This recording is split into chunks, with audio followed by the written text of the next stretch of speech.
어머님이 저런 이상한 행동을 네. 하셨습니다. 그렇죠. 용서해 주십시오. 네. 여러분 정말 용서해 주시길 바라면서 대국민 사과 방송으로. 근데 여기 고수님들도 네. 최근에 이렇게 누군가를 용서해 본 적이 있으세요? 아, 네, 저는 저희 엄마를 용서했어요. 엄마가 뭔 잘못을 하셨나요? 저희 엄마가 어버이날 맛있게 식사를 하는데 네. 결혼을 할 거면 남편한테 빌딩을 받아오라고 그래서 아이고, 어머니. 한참 엄마를 미워하다가 네. 엄마가 지금 제정신이 아니시구나. 이 방송 보시는 거 알지만 네. 정말 많이 원망을 하면서 네, 지금 제가 빌딩을 사주고 가도 모자랄 판에 우리 엄마가 왜 그러실까 나한테. 네, 그래서 많이 미워하다가 엄마를 너그러이 용서했습니다. 그러시구나. 그래요. 그래도 엄마가 빌딩을 사가지고 가야 되지 않을까 하고 걱정하시는 것보다 굉장히 이렇게 자존감이 높으시고 건강하신 것 같아요. 또 누구 뭐 용서해 본 적이 저도 있으세요? 하루에 정말 수십 번, 수백 번 저희 아이들을 용서하면서 살고 있습니다. 정말 여기까지 이렇게 항상 차오르다가도 용서해줄게. 이렇게 하면서. 네. 그 아이들도 엄마를 용서하고 살고 있지 않을까요? 제가 소문에 의하면 제가 수십 번 용서할 때 그 친구들이 수천 번 저를 용서한다고 제가 제보를 받아가지고 네, 제가 조심하고 있기는 해요. 요즘 애들이 되게 무섭더라고요. 되게 솔직하고. 그래요. 저도 최근에 용서를 한 기억이 급 떠올랐는데 네. 저희 매니저가 자꾸 지각을 합니다. 어머. 그래서 맨날 이렇게 제가 집도 먼데 이게 항상 막히는 출근길에 이러다가 우리 또 지각이다. 어떻게 하냐. 근데 화가 부글부글. 제가 매니저 마중을 나가요. 맨날 저 앞까지. 저기 대문 밖 저 동네 밖까지. 그러는데 제가 그래 괜찮다. 괜찮을 거야. 우리 너무 무서워, 무슨 일 난 없을 지금. 거야. 네. 심지어 커피도 사주면서 운전 똑바로 하면 돼. 이렇게. 정말로 그런 근데 거 있을 수 있어요. 얘는 떨고 있더라고요. 용서를 하는데. 오늘 안 보이던데요? 글쎄요, 저를 내려다 놓고 사라졌어요. 도망갔다. 네. 도망갔어. 그만둔 건 아니에요? 아이고, 그러지 않고요. 네. 그럼 진짜 일곱 번씩 이름만 용서해 주실 거죠? 그래서 제가 그냥 너 삼진아웃이라고 알지? 세 번째는 나도 몰라. 내가 어떻게 될지 나도 몰라 했는데 정말 용서라는 게 반복되면 사실 쉬운 건 아니에요. 근데 목사님, 용서란 과연 무엇인가요? 네. 우리 인간은 다 죄인이라고 그러지 않았습니까? 맞아요. 근데 누가 누굴 용서한다는 겁니까? 맞아요. 지금 이 물음은 결론적인 대답을 하면 여기서 녹화 끝인데. 네.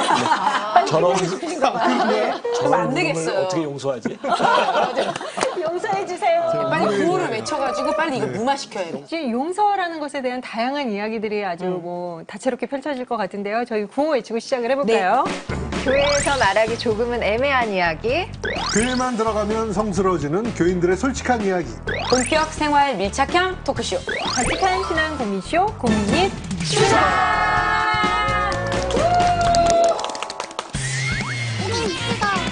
용서에 대한 성도님들의 고민을 나누는 날, 오늘 온 사연을 읽어보도록 하겠습니다.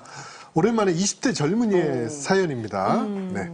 제목은요, 절친의 배신. 벌써 재밌다, 벌써 네. 재밌다. 교회에서 친하게 지내던 경수와 몇 달 차이로 군입대를 하게 됐고, 신기하게도 같은 부대에서 선후임으로 다시 만났습니다. 경수는 제 힘든 군 생활에 큰 힘이 됐고, 특히 제가 짝사랑하는 교회 자매에 대한 모든 고민도 나누어 주었습니다. 그리고 그 자매에게 보내는 편지도 함께 써줬고, 답장 한번 받지 못하는 저에게 늘 큰 위로가 돼줬습니다. 용기 있는 자만이 미인을 차지하는 거야. 10번 찍어 안 넘어가는 여자 없어. 용기 내. 그런 경수가 저보다 몇 달 앞서 제대를 했고, 얼마 뒤 저는 포상휴가를 받았습니다. 그리고 찾아간 교회 앞에서 저는 제 눈을 의심했습니다. 경수가 그 자매와 데이트를 하고 있는 것이었습니다. 나중에 알고 보니 경수는 군대 가기 전부터 그 자매와 썸을 타고 있었고, 제대 후 본격적으로 사귀기 시작했다는 것입니다. 저는 너무나 큰 배신감을 느꼈습니다. 얼마 전 그 친구가 만나자는 연락이 왔지만 저는 수신 거부를 해버렸습니다. 그 친구를 도저히 용서할 수 없을 것 같습니다. 앞으로 교회에서 어떻게 얼굴을 봐야 할지 모르겠습니다. 정말 충격적이네요. 그러니까. 네, 삼각관계 네, 믿었던 친구에게 뒤통수를 맞는. 치정이다. 그렇죠? 추정 대신- 문제가 왔어요, 드디어. 아니 근데 친구가 먼저 썸 탄 거 아닌가요? 어떻게 보면 아니 아닌가? 근데 그러면 밝혔었어요. 네, 그렇죠. 사실은. 밝히질 않아서 바보 된 너무 거죠. 바보 만든 느낌이 그렇죠, 딱 그렇죠. 들잖아요. 그것도 막 10번 찍어 안 넘어가는. 그걸 왜 그런 말을 했을까? 얄미웠네. 10번 찍어 그러니까. 자기가 사귈 거면서. 해봐 그런 거지 뭐 이 여자는 절대 안 넘어가. 아 진짜 그런 걸까요? 근데 용기 내라고 그랬어요. 맞아요. 그러셨잖아요, 맞아. 목사님께서. 이야, 희한한, 이건 목사님 정말 약간 그러신 것 희한하네. 같은데 이거 목사님 얘기 아니세요? 솔직히 경수가 지금 김명삼 목사님 같은데요. 내가 이런 경우가 내일이에요. 아, 그래? 진짜요? 아주 똑같지는 않지만 네. 이거 방송이 보고 있으면 큰일 나네. 사실 내가 우리 아내하고 같은 학교를 다녔잖아요. 근데 나는 학부를 다닐 때 별로 이렇게 학교 생활을 안 했기 때문에 학교에서 돌아가고 있는 연애사를 잘 몰랐어요. 근데 대학원 가서 이렇게 이제 사귀게 됐고 이제 결혼을 대학원 다닐 때 하게 됐는데 우리 친구들은 다 알고 있었던 거야. 그러니까 우리 동기들 중에 한 애가 우리 집사람은 4년을 따라다니고 그리고 이제 대학원 가 있는 동안에는 군대를 가고 근데 그 친구가 나하고 친한 친구예요. 나는 전혀 몰랐어요. 그래서 이제 결혼하기로 이제 결정을 하고 그리고 이제 있는데 그 친구는 휴가를 나왔어. 근데 전화를 하게 된 거야. 그래서 야, 나 결혼하는데 네가 함 좀 줘야 되겠다. 그리고 이야기를 했는데 난리가 난 거지. 근데 나는 진짜 몰랐어. 근데 이제 뭐 세월이 흘러서 지금은 뭐 잘 지내고 있지만. 아, 다시 잘 지내고 계세요? 그치, 잘 지내고 있지만 진짜 지금 근데 이걸 충격이셨겠다. 읽다 보니까 그 생각이. 근데 저는 이거랑 정말 똑같은 사건이 있었어요. 근데 제가 가해자였어요. 그러니까 뭐였냐면 저랑 살아주시는 그 남편분 있잖아요. 그분이랑 저의 동기가 어떻게 이제 자취를 했어요. 같은 교회여서. 근데 저희가 이제 교제라고 했었는데 그 목사님께서 아직 밝히면 안 된다고 하는 상황이어서 가지고 뭐 둘 다 리더이고 그럴 때 말할 수 없을 때가 있잖아요. 근데 거기 같이 사는 친구가 잠깐 눈에 뭐가 씌어가지고 그냥 저를 좋아해가지고 그 얘기를 형한테도 하고 저한테도 편지로 몇 번이나 이제 고백을 했는데 제가 말을 못한 거예요. 같이 살고 있는 그 형이랑 내가 지금 교제하고 있다는 얘기를 지금 저한테 여러 번 어필했는데 저도 그냥 듣고만 있고 아이고 고맙다. 근데 내가 지금 누구를 사귈 수 있는 상황이 아니다. 이렇게만 얘기를 했더니 나중에 밝혀지고 나서 저하고 3년 동안 저를 모른 척 하더라고요. 그래서 제가 정말 그 3년 동안 약간 노력을 진짜 많이 했어요. 미안해서 이제 편지도 보내고 이제 사과도 하고 좀 열심히 노력했는데 마음이 쉽게 안 열리다가 어느 수련회 저녁에 왜 꼭 그런 시간 있잖아요. 용서하는 시간.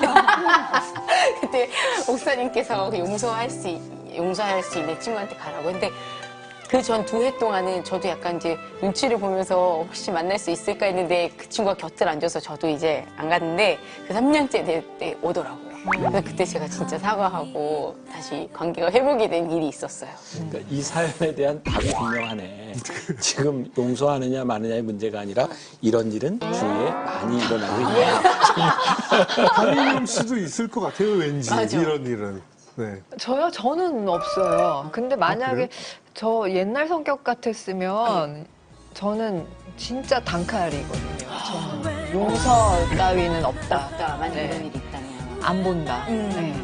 전화번호 딱 바꾸고 딱 내가 끝내고. 느끼는 거는 네. 이게 사연이 정말 이럴 수도 있지만 그 지금 용서하지 못하는 이 사람에게 어떤 일이 있었는지 우리는 잘 몰라요. 어떤 상황이었는지. 그러니까 나는 이렇게 신앙생활하면서 교인들 보면서 우리가 이제 원수가 되기도 하고 네.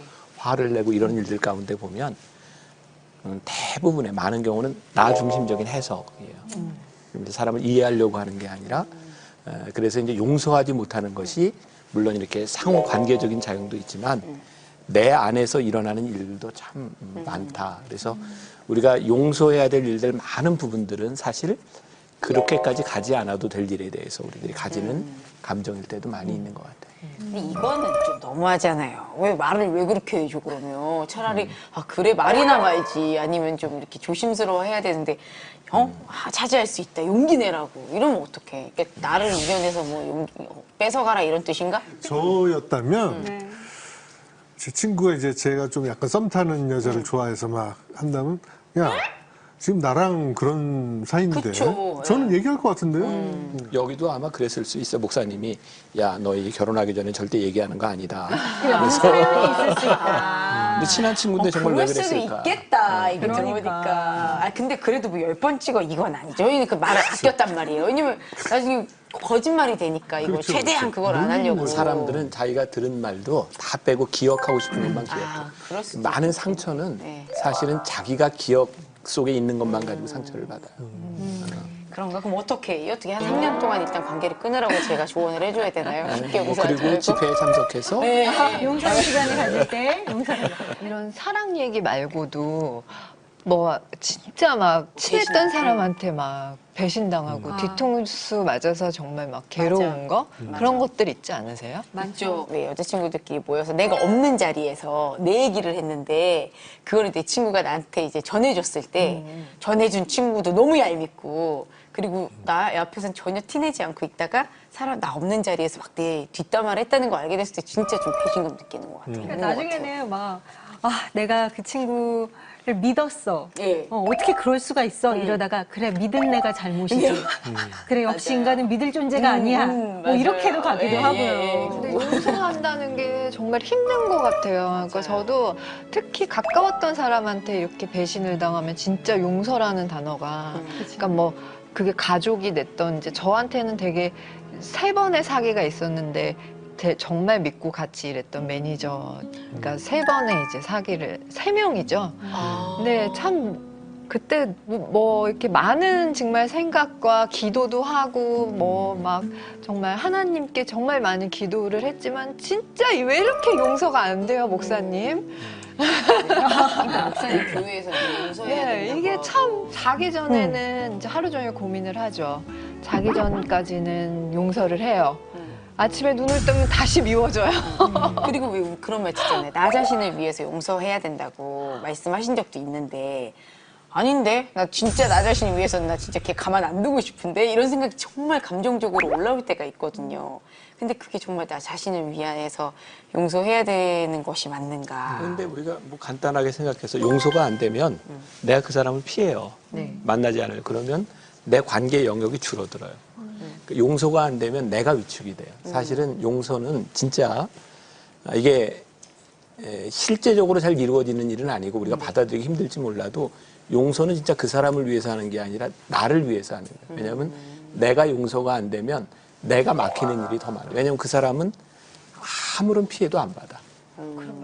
그러니까 이제 그 용서를 하지 못하면 내 속에 있는 감정들로 인해서 내가 이제 어려워질 때가 많이 있죠. 그러니까 그냥 논리적으로 볼 때도 참 어렵지만 용서에 대한 문제는 우리들이 해결해야 될 문제인 것 같고 우리들에게 이제 남는 숙제는 상대방에 대한 거죠. 나는 용서한다고 하더라도 그 사람은 뭐냐. 우리가 그거 좀 풀어봐야죠, 오늘. 근데 용서한다고 막 다짐했는데, 아까 황인영 씨 얘기처럼, 그래, 용서하는 걸로 하자. 그리고 자고 일어났는데, 열받아, 엄마 이러면서 진짜로. 네. 그리고 내가 만약에 약간 더 권력의 위치에 있을 때 뭔가 복수도 할 수 있잖아요. 사실 피해를 끼칠 수 있잖아요. 사실은. 그런 생각도 하게 되죠. 용서하려고 만났는데 정말 아휴 컵에 물을 확 껴는 것 같아요. 네, 못 참고. 네. 김경란 씨는 용서를 잘 해줄 것 같아요. 진짜요? 네. 제 생각에는 진짜 김경란님은 이러면서 오랫동안 마음속에 이렇게 기도하시면서 결국에는 용서 잘 해주시죠. 수리야 이렇게 다 놔주실 것 같아요. 근데 저는 참 하나님께서 우리에게 주신 적어봐, 축복이 적어봐. 망각인 것 같아요. 망각. 시간이 약이고 망각인 것 같은데 그게 무뎌질 수 있다는 게 되게 그래도 감사한 것 같아요. 정말 제 인생에 없었으면 좋았을 기억이 있어요, 저도.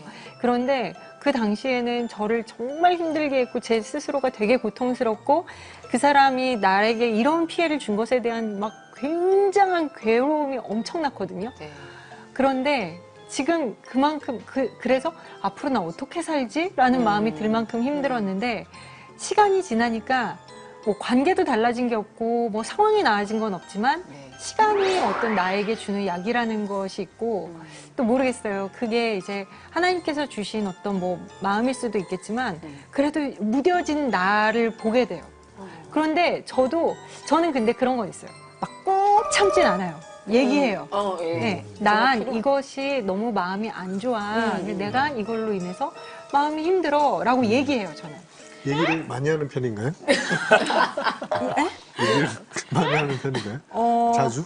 화가 난 일이 많냐 뭐 이런 뜻 저는요, 네.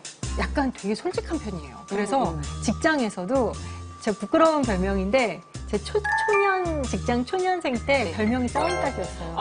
왜냐면은 부장님한테도 이건 너무 아니고 이게 너무 부당하다고 생각하면 부장님 이거는 아닌 것 같은데요. 라고 얘기를 했어요. 멋있네요. 그래가지고 아니 들이받았죠. 제가 그러니까 이게 문제가 있는 거죠. 그러니까 내가 너무 이거는 부당하고 불합리하고 이거는 뭔가 불이하다라고 생각하면 제가 이야기를 했던 것 같아요. 그래서 사장님이 바뀌었잖아요. 제가 차마 사장님한테는 대들지 못했지만 진짜 이렇게 지내고 나면은 좀 더 지혜로운 방법이 있지 않았을까라는 생각도 해요. 사실은. 근데 그게 뭘까요? 저는 반대로 엄청 혼자 참는 스타일이거든요. 속으로 그냥 혼자만. 그래서 혼자 속으로만 미워하고 별 생각 다 하고 그러다가 진짜 용서가 아니라 진짜 시간이 지나면 그냥 잊혀지는 거지 그게 용서라고는 할 수 없을 것 상대방이 같아요. 모를 수도 있겠네요. 날 미워하는. 모르죠. 티를 안 내요. 저는 혼자만 막. 아무래도 직업이 이제 사람들한테 다 사랑을 받고 또 이게 드러나는 직업이신데 말도 안 되는 그런 소문, 악플 막 그런 것들로 인해서 타격받으실 때가 많잖아요. 엄청난 상처잖아요. 그런 마음들을 어떻게 해결하시나, 어떻게 그 사람들을 용서하나 저는 그게 좀 궁금하더라고요. 어떻게 해결하세요? 저는 근데 별로 윤영 씨가 신경 안 앞으로 거의 써요. 없지 않아요? 저는 안 봐요. 그러니까 데뷔 초에 너무 막 심하게 악플이 달리는 걸 보고 아 내가 이거는 앞으로 보면 안 되겠구나. 봐서 나한테 득이 될 게 없구나. 그래서 황인영 집사한테 악플을 달 내용이 뭐가 있어 도대체? 그러니까 그냥 너무 예뻐서 그런가 봐요. 뭐 어떻게 너무 오늘 좀 예뻐요. 확인 좀 해보세요. 제가 오늘 시작할 테니까 제가 혹시 김수영님은요? 저는 뭐 악플 뭐 그런 거보다는 예전에 이상한 댓글을 본 적 있죠. 정말 못 웃기는 개그맨. 이윤석, 박수홍, 김수용. 그거 보면서 야, 내가 얘네 둘보다 못 웃긴다고? 네. 그랬던 적은 있어요. 그 자체 내가 이 둘이랑 비교당한다. 용서했어. 이윤석이랑. 정말. 네. 진짜 그러셨구나. 우리가 정말 살면서 지금 뭐 이렇게 작은 뭐 미움, 배신 아니면 네. 진짜 뭐 되게 타격 입을 정도로 큰 뭐 이런 분노들도 있는데 네. 지금 사연의 주인공처럼 차라리 우리가 멀리 같은 공동체나 교회 공동체에 있지 않으면 사실 안 보고 떨어져 있으면 해결이 되지만 목사님 이렇게 어떤 교회 공동체 안에서 이런 일들이 일어났을 때 우리가 크리스천으로 먼저 이제 어떤 본보기가 되기 위해서 이렇게 용서를 하며 화가 안 난 척 인내하고 기도하고 그렇게 하는 게 이제 크리스천으로서의 본일까요? 아니 뭐 척하고 이러는 네. 것은 문제가 있고 나는 그 용서에 관한 문제에 있어서는 네. 그 어떤 것보다도 우리들이 이제 신앙적인 그러니까 하나님과의 관계가 참 중요하다고 생각하거든요. 그러니까 우리가 지금 얘기하는 것처럼 용서라고 하는 감정은 내가 받은 상처에 대한 거예요. 그러니까 사실 그 사람이 무엇을 얼만큼 잘못했는지 그 사람의 문제가 아니라 용서를 해야 되는 건 나에 대한 문제일 때가 많이 있거든요. 근데 이제 그게 용서가 잘 안 되고 힘든 거지. 우리 기억 속에 계속 새로워지고. 근데 로마서 12장 19절에 보면 그런 말씀이 있어요. 원수를 갚는 것이 하나님께 있으니 너희가 이제 원수를 갚으려고 하지 마라. 이게 굉장히 어려운 얘기거든요. 내 눈앞에 원수가 보이는데 내가 어떻게 원수를 안 갚아. 근데 내가 신앙적으로 이것은 내 영역이 아니다. 하나님이 하실 일이다. 라고 하는 것들은 내가 믿음으로 참 이겨나가야 되는 부분들이기도 하고요. 우리가 이제 흔히 또 이런 질문을 하잖아. 그러면 좀 불의한 일에 대해서 우리들이 그냥 있어도 되는가? 그러니까 불의를 지적하는 것과 용서하는 것하고 좀 다른 차원의 문제인 것 같거든요. 우리 크리스찬들이 불의한 일을 보고 그 불의한 것을 지적하는 것은 괜찮아요. 네. 근데 지적을 하고 잘못한 거 그것이 나에게 이제 해가 됐는데도 그것을 우리들이 오랫동안 품고 있는 건 나에게 도움이 되지 않는 거예요. 그러니까 내가 아무리 해도 고쳐지지 않는 저 불의한 일들 그리고 그 일들에 대해 내가 어떤 태도를 취할 것인가. 네. 이것은 우리들에게 신앙의 질문을 던져요. 그러니까 이제 우리들이 가지고 있는 용서하지 못하는 이런 적개심들이나 이런 것들은 나만 모르지 다른 사람들은 다 보여요. 그 적개심도 보이고 용서하지 못하는 마음도 보이고. 근데 결국은 이게 나에게 도움이 되지를 않아요. 그래서 성경이 우리들에게 용서의 얘기를 끊임없이 하는 이유가 그거고, 그리고 우리들에게 생각하라는 거야. 너 하나님께 용서받은 사람이야. 그러니까 이게 우리들이 계속해서 이걸 기억하지 않으면 우리는 용서할 수 없는 존재예요. 그래서 내가 진짜 더 큰 걸 용서받았는데 내가 이거 용서하지 못할까? 그러니까 나는 용서에 관한 한 우리들이 정말 자꾸 신앙으로 깊이 들어와야 이게 가능한 일이지. 안 그러면 우리가 너무 힘들어지겠다. 열이 부글부글 끓고 막 이럴 때 묵상을 하면 되나요, 목사님? 뭐라고 말로 하는 게 낫나요? 뭐 어떤가요? 내가 지난번에 그런 얘기 했잖아요. 우리 인간의 기질은 성령을 받아도 그렇게 변화되지 않아요. 그러니까 이제 화를 참는 건 신앙이 좋은 사람인 경우가 간혹 있지만 기질적으로 잘 참는 사람일 경우가 많이 있어요. 그러니까 화를 내고 이러는 것이 나는 죄라고 생각하진 않아요. 그런데 화를 내고 난 다음에 우리의 태도가 어떠하냐. 그리고 나를 돌아보는 데서 신앙이 작용하는 것이지. 나는 그건 환상이라고 생각해. 막 어느 날 부흥회에서 은혜 받았더니 성격이 확 변해서 성인군자가 된다. 은혜를 받으면 잘못한 걸 회개하게 되는 거지. 그러니까 우리가 너무 우리 안에 있어서의 분노의 감정이나 그 화를 조절하지 못하는 것들에 대해서 나는 죄책감을 갖지는 않았으면 좋겠다. 그게 내 모습이다. 저는 목사님 좀 유치한 질문일 수도 있는데 가끔 그런 생각을 해요. 왜 우리가 이제 죄를 하나님이 보시기엔 다 똑같다고 하시잖아요. 근데 우리가 보기에는 나름의 이 경중이 있잖아요. 아니 그러면 이렇게 사람을 그냥 이렇게 때린 나랑 죽여버린 죄랑 하나님 보시기에 그 죄의 크기가 똑같을까? 물론 나도 이제 큰 죄를 저렇게 나쁜 놈이 있어? 이런 생각이 들고 목회자로서 어떤 목회자를 보면서 저래도 돼?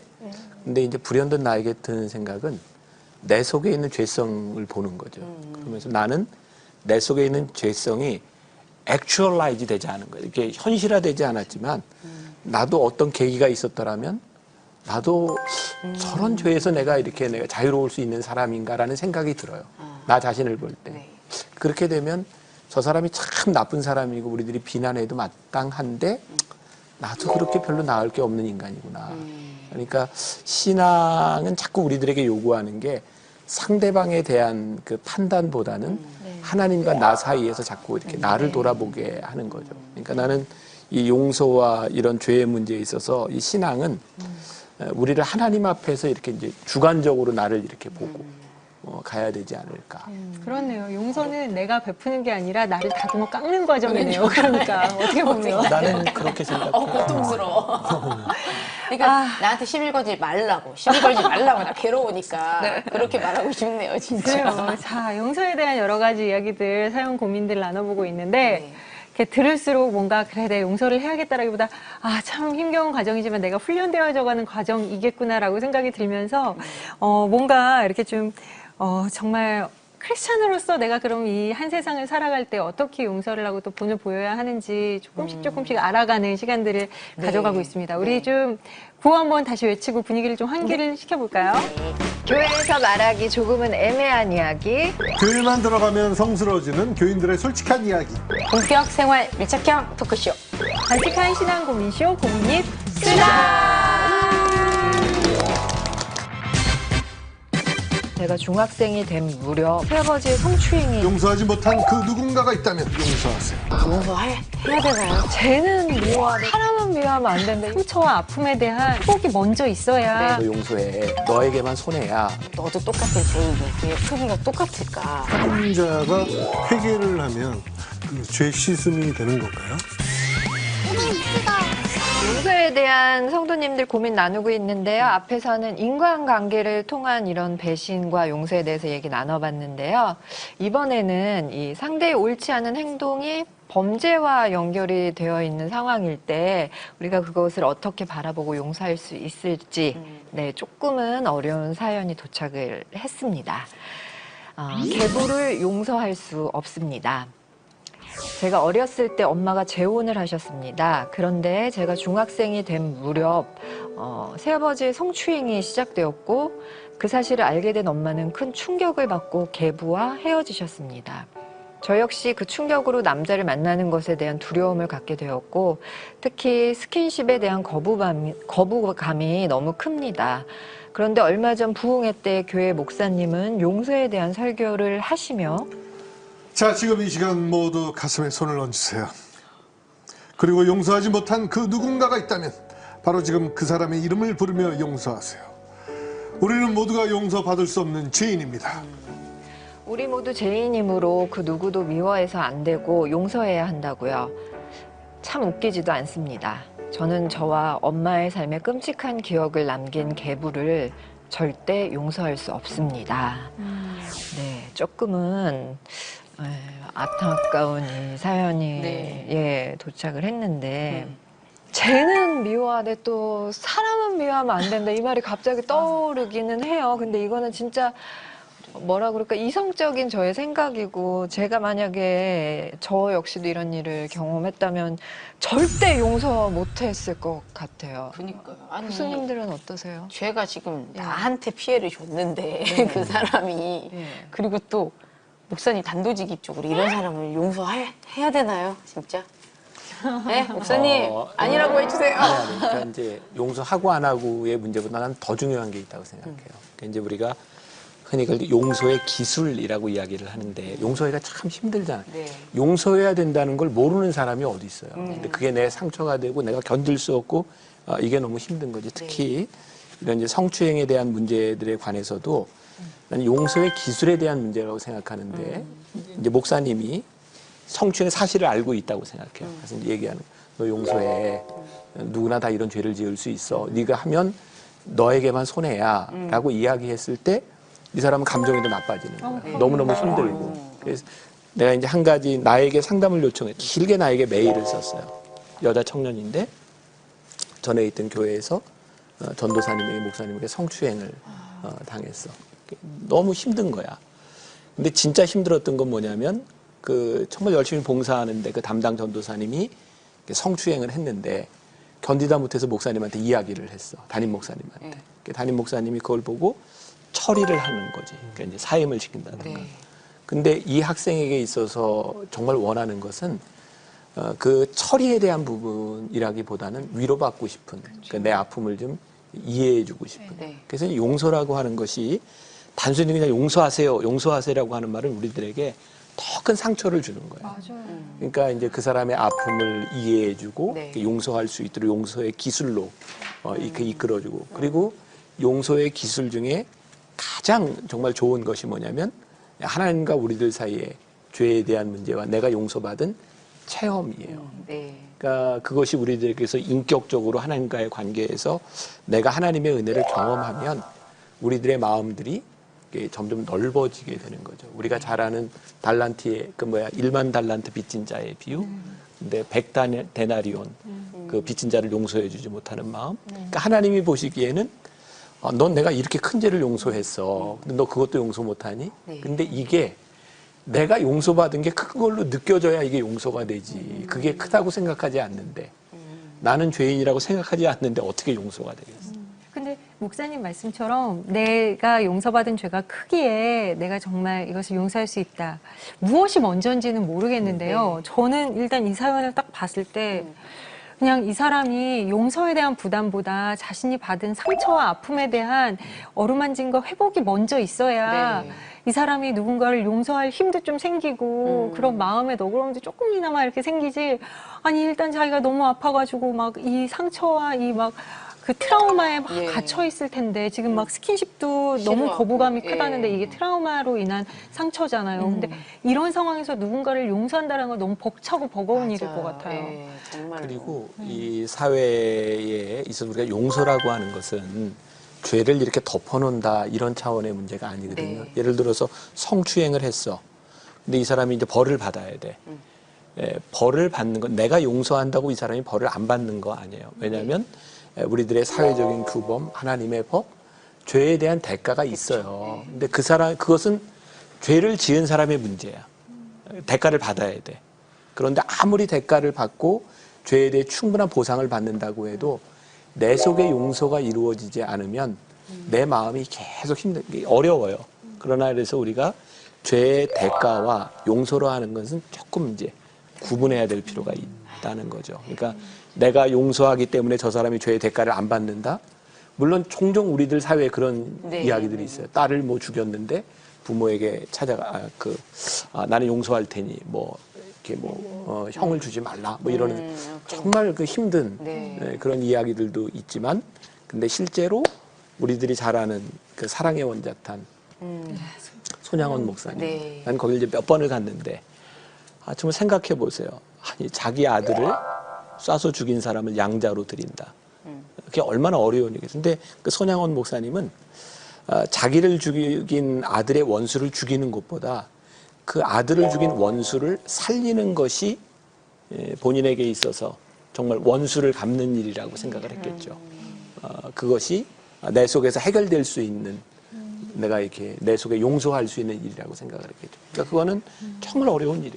근데 네. 정작 그 손양원 목사님 자제분들 이야기를 이렇게 조금 들었을 때 되게 힘드셨다고. 네. 네, 그걸 받아들인 것 네. 자체가 내 오빠를 내 오빠를 이렇게 해한 사람을 이렇게 받아들이기 참 힘들었다. 뭐 네. 이런 이야기를 들으면서 어떻게 보면 우리 용서하면 너그러워지는 건데 우리가 네. 더 뭔가 깎여지고 단단해져야 맞아요. 되는 비장해지고. 뭔가 비장해지는 그런 시간들인 것 같아요. 네, 용서하다가 지금. 성격이 나빠질 것 같아요. 내가 용서할 수 없는 행동이 그냥 이렇게 감정이 상하는 정도가 아니라 범죄와 연관이 있을 때 네. 이렇게 범죄와 연관이 있을 때 우리 크리스천은 어떤 관점으로 이것을 바라봐야 하는 걸까요? 그러니까는 그 말씀하니까 영화 그 미량이 좀 떠오르는데 거기서 그 전도연 씨 아들이 유괴돼서 시체로 발견돼서 거기도 이제 신앙하고 이제 연결된 이야기잖아요. 그래서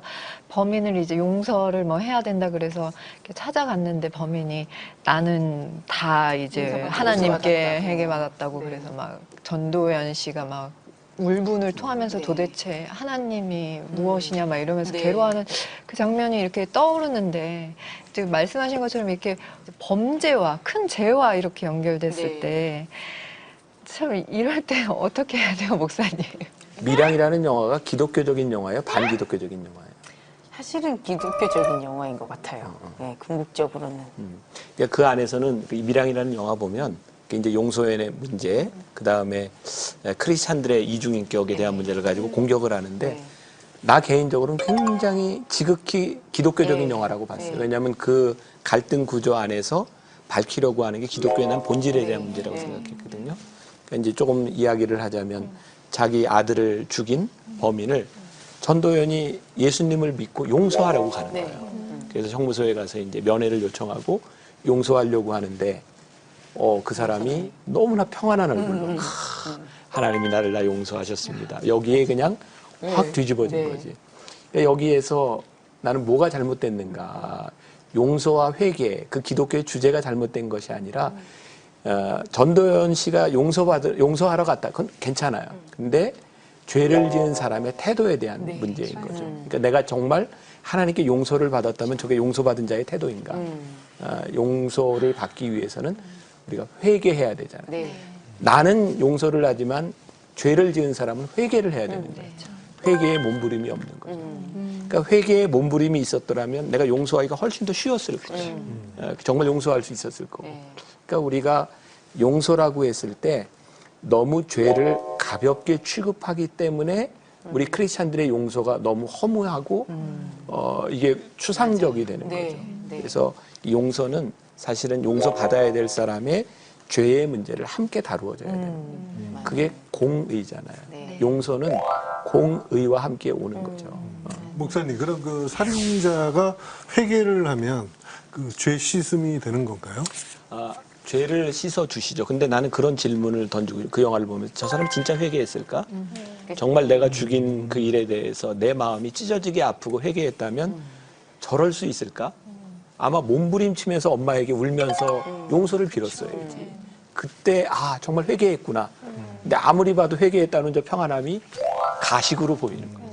그래서 기독교가 오해를 받는 구석이 있어요. 네. 이런 죄의 문제, 회개의 문제, 용서의 문제에 대해서 이렇게 뭔가 그냥 어떤 정확한 하나님의 뜻과 하나님의 섭리에 대해서 알지 못한 채 그냥 야 너희는 그냥 죄를 짓고도 회개하면은 용서받아? 너무 이러면서 쉽게. 네. 네, 그러면서 야, 어떻게 그렇게 쉬워? 라고 얘기하면서 기독교가 오해받는 경우들이 있으니까. 맞아요. 그리고 본인이 잘못한 부분을 무조건 하나님 앞에서만 용서받으면 끝난다고 생각을 하는 것도 되게 아니란 생각인 것 같아요. 그럼요. 예, 자기가 그 피해를 준 사람에게 정말 진정성 있게 가서 그런 것들을 될 때까지 이제 계속 해야 되는데 그런 몸부림이 없잖아요. 하나님이 주시는 감동으로 자신의 하나님께서 너의 죄를 용서한다라고 얘기하셨다면은 그 하나님, 그 인격적인 하나님께서 네가 그 저지른 죄에 대해서 그에게 가서 사과해라라고도 어떤 마음의 깊은 울림을 주시지 않겠어요? 그럼요. 구약에는 우리가 사람에게 지은 죄,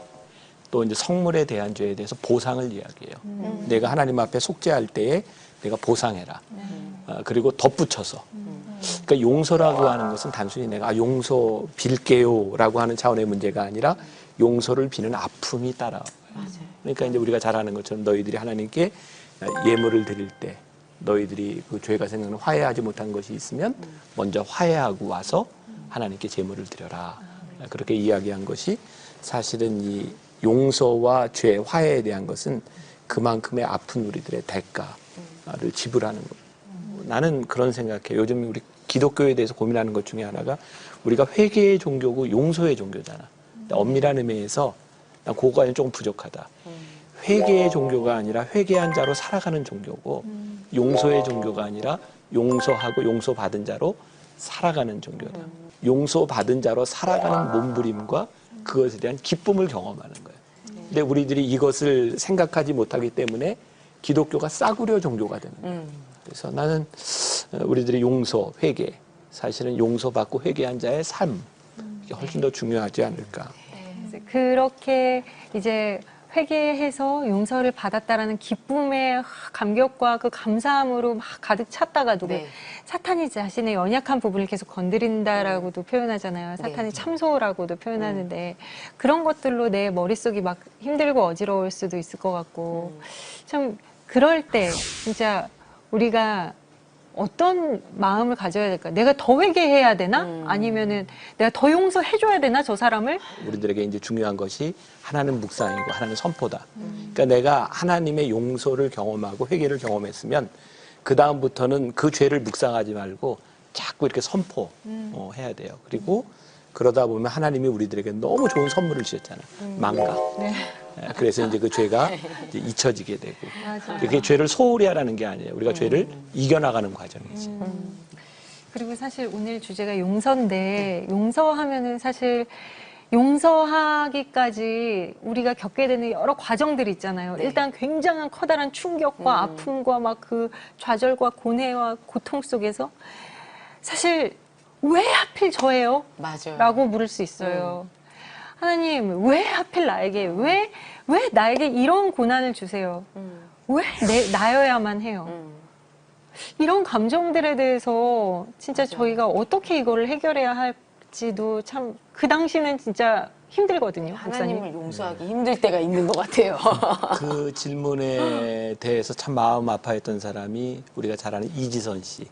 자기가 잘못이 아닌데 상대방의 잘못으로 인해서 교통사고를 당하고 화상을 입고 그것까지는 괜찮았는데 계속 그 수술 받으면서 너무너무 힘들 때 하나님 왜 접니까? 그때 하나님이 이렇게 말씀하셨다잖아요. 왜 너는 안 되는데? 그러니까 우리들에게 일어나는 분노와 또 이렇게 어떤 질병과 이런 재해에 대한 문제들이 있잖아요. 근데 이런 문제들은 왜 나에게만 왔는가? 이것은 우리의 죄 때문도 아니에요. 그러니까 이 세상에는 우리가 이해할 수는 없지만 질병과 재난에 대한 문제들이 많이 있어요. 그러니까 우리가 뭐 주의를 안 지켰기 때문에 갑자기 뭐 휴양지에 갔다가 지진이 나서 죽거나 이렇게 따지면 여기 살아남을 사람 아무도 다 죽었어 벌써. 그러니까 이런 어려움에 대한 문제는 누구나에게 일어날 수 있는 일들인데 왜? 우리가 약한 인간이기 때문에. 근데 하나님은 우리들에게 어떤 신앙을 요구하시냐면 우리들이 원치 않는 재난과 재해, 어려움 가운데서 넌 어떻게 믿음으로 반응하지? 그러니까 내 배우자가 내가 원치 않는 방식으로 죄를 짓고 힘들어할 때 나는 어떻게 믿음으로 반응하지? 그래서 모든 일들에 대하여 내가 하나님 앞에서 내 믿음과 내 신앙으로 묻기 시작할 때 우리는 신앙인이에요. 근데 세상의 어떤 어려움과 죄 이런 문제에 대해서 세상 사람들과 똑같은 방식으로 물으면 우리는 신앙인은 아니에요. 단지 정의로운 사람일 뿐이지. 아, 용서라는 것이 그냥 내가 누군가에게 너그럽게 해주는 행위가 아니라 내가 더 단련되어지고 내가 더 성숙되어져 가는 과정 속에 있는 내가 참 아프고 힘든 거라는 것을 인정해야 되겠구나. 아, 용서는 그냥 내가 마음에 그냥 용서할 수 있어 라는 자연스러운 마음이 들 때 용서하는 것이 아니라 그 용서라는 과정 자체가 참 힘겨운 싸움일 수 있겠구나 라는 것들을 많은 것들을 생각하게 하는 시간이었어요. 한 가지만 이야기하고 맞춰도 되죠. 예. 우리가 잘 아는 넬슨 만델라. 넬슨 만델라가 흑인으로서 남아프리카 공화국의 첫 번째 대통령이 됐고 어떤 그 인종 차별에 대한 그 항거를 하면서 내 기억에 아마 27년 동안 로빈이라고 하는 감옥에 갇혀 있었어요. 난 남아프리카 공화국에서 그 감옥을 가본 적이 있거든요. 진짜 이 작은 그 감옥 안에 27년을 살았어요. 넬슨 만델라가 나오면서 그런 이야기를 하죠. 나를 가뒀던 사람들을 용서하는 이유는 내가 이 감옥에 나오면서 그들을 용서하지 않으면 나는 또 다른 감옥에 갇힐 수밖에 없기 때문에 나는 진정한 자유를 누리기 위해서 내가 사람들을 용서합니다. 정확한 내용이 이런 건지 모르지만 그런 의미였어요.